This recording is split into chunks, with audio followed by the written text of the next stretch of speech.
Hey y'all, I have to tell you something real quick. I just can't hold on to it any longer. I was just on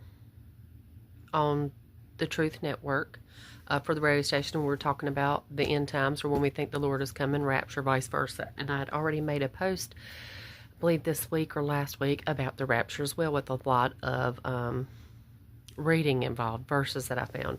I've got numerous different kinds of Bibles I'm looking through. I got verses, First Thessalonians.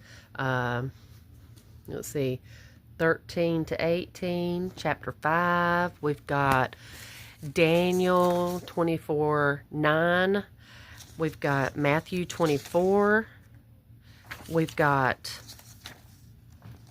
let's see, Daniel, important for the 70 weeks. Weeks translate into years. 7 years would be the tribulation. The last one would be in week 69. I've heard sermons on the TV. Let's get this straight, okay? If he wanted us to know the exact time and date of when these events were going to occur, we would know them. What he did give us are warnings and prophecies. A lot of people don't pay attention to. A lot of people aren't aware of. That is a problem. That is what we should be focusing on. We need to inform people. We need to get the words out here. We need to get people prepared. We need to be prepared. Are we ready? If the rapture is tomorrow, will we be going? If the rapture's before the tribulation, are we ready? Is your neighbor ready? If it's in the middle of the tribulation, again, who's ready? We need to make aware of these prophetic things that are happening and occurring in the world, that these are signs and warnings written to us from He Himself here in this Bible.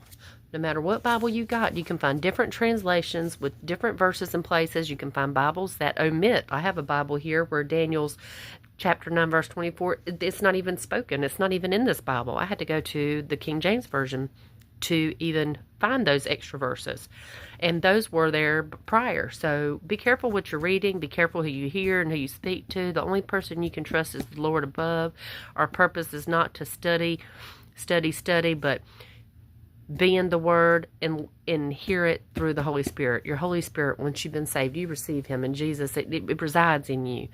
And speak to the Holy Spirit and pray on the words when you read them. Let them illuminate.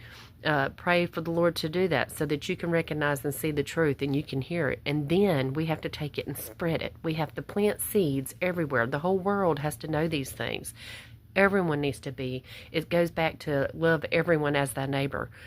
You want the same salvation you yearn for everyone. So everyone needs to hear this word, and they need to be soaked in it.